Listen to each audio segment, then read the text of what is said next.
Hello everyone. I have been chopped for the past few weeks, except for when I went to formal, and I'm tired of being chopped. So get ready with me while I rank some popular, or not popular, just deltarune fan theories. I'm gonna get the obvious theories to talk about out of the way, and that's the theories over who is the knight. So I have a list of people that I've seen being the knight, and I'm going to talk about them. Carol is the knight. I feel like that could certainly be a possibility, but I think it would need a little bit more setup than it has right now. But I wouldn't be opposed to that if it was set up properly. Dez is the knight. I feel like that's the most popular opinion. That's also the opinion that I have, but I also wouldn't be surprised if Dez ended up not being the knight because there was a lot of setup for it. But like, I don't know, I could see it being a plot twist that Dez actually isn't the knight. Rudy is the knight.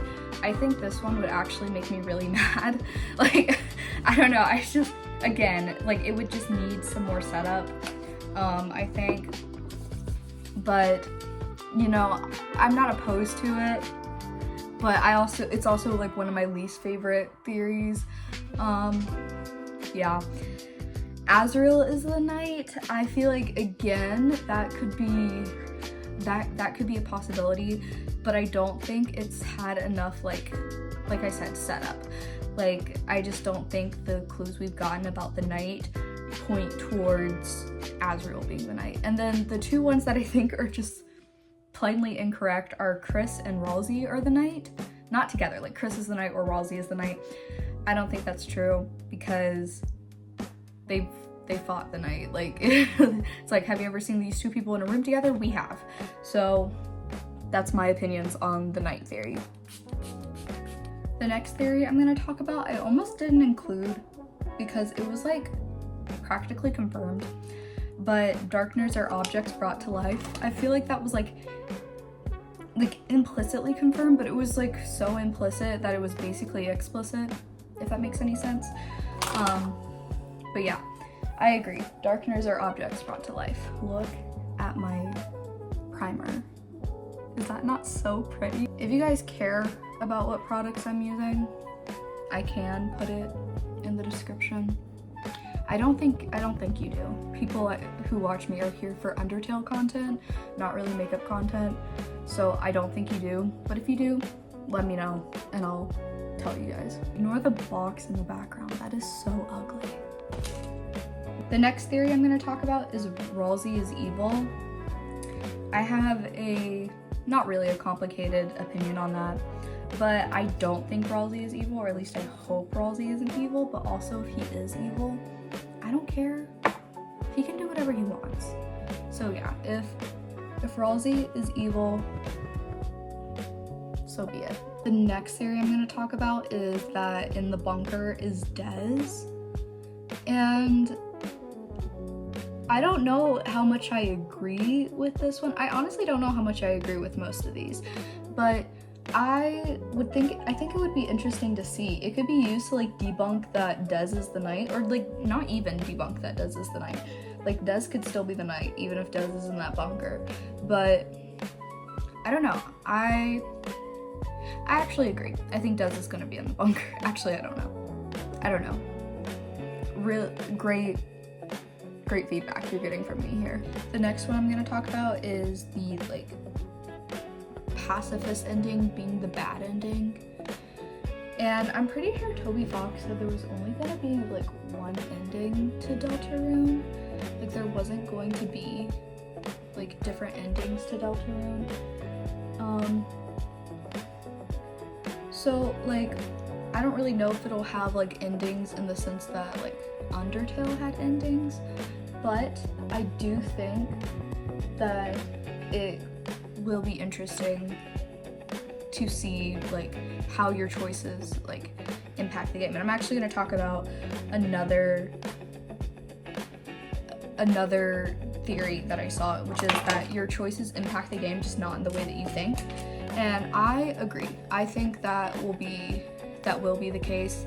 I think like if there is one ending, like Toby Fox said, at least I think he said that, I'm not sure, don't take my word as gospel, then I do think that your choices will have like an impact.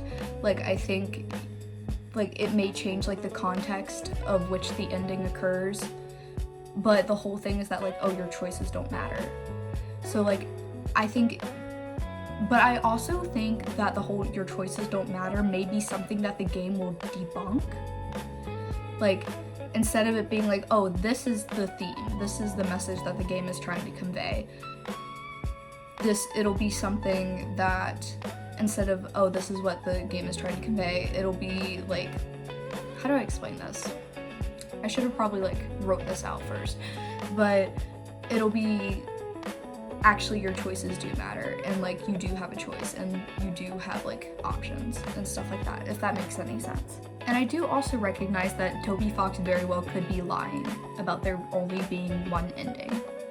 Like, that is an option that he could take. Next theory is one that I think is just straight ridiculous, and that's that Toriel is homophobic.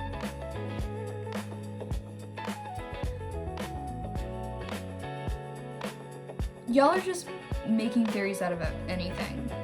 Like, no. Like, I don't know where that came from. I'm sure something prompted that, but I disagree.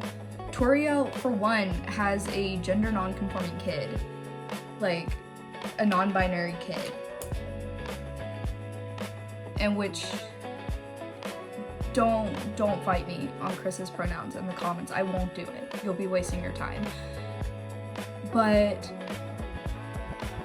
where did this come from? Like, and also like, why would Toby Fox like make one of his most popular characters homophobic? Y'all are just making theories out of anything. The next theory is that Susie has a bad home life, and I agree with that. I also think it just like, with Susie's behavior and like personality, it would make sense for her to have a bad home life, and just like the way she behaves. And like, I don't know, there was a moment, and I think it was chapter 3, that made me think that. I can't remember the specifics of the moment, but like whenever she was like staying over at Chris's house, there was something she said that made me like, I really should have made more comprehensive notes for this video, but I agree. I do think that Susie has a bad home life. I think it just makes sense. And it's really sad, but it's also like sometimes there are just like, it's like pretty realistic. Like sometimes there are just like kids in your school with bad home lives, and they like go to school and they have to like handle that at a young age, which is really hard, but it happens. The next one is that Rosie's Azriel's dust. And okay, so that implies that Azriel's dead. That more than implies that Azriel is dead. And I just can't get behind that one. One, because I don't want it to be true, because I would really love to see how Azriel is in Deltarune. But I also like, the only way that I think this would make sense is if it was a case of like Azriel was dead, and then Chris was just like so distraught with grief that they like didn't like, they're like in denial. They're like really in denial, which the only way that would make sense is if the other characters in the game hadn't already commented on Azriel being away at college. So that like kind of like, I don't know, proves that that is what is going on. It would have been interesting to see that sort of thing, like Chris just being so in denial of Azriel's death that they like just they pretend he's not dead. But I don't think that's what's going on here. And the final theory that I will talk about is that the player will leave Chris or become the vessel that you make at the start of the game. And I actually agree with this. I think that there's a good chance of that happening in some way. And I think it'd be interesting to see. I'm not sure, I don't really have much justification for why I in particular agree with that theory, but I do think that there is a good chance of the player leaving Chris and becoming the vessel. So this is the final look. I'm just gonna let my hair air dry. I'm not gonna do much to it. Thank you for watching. I had fun.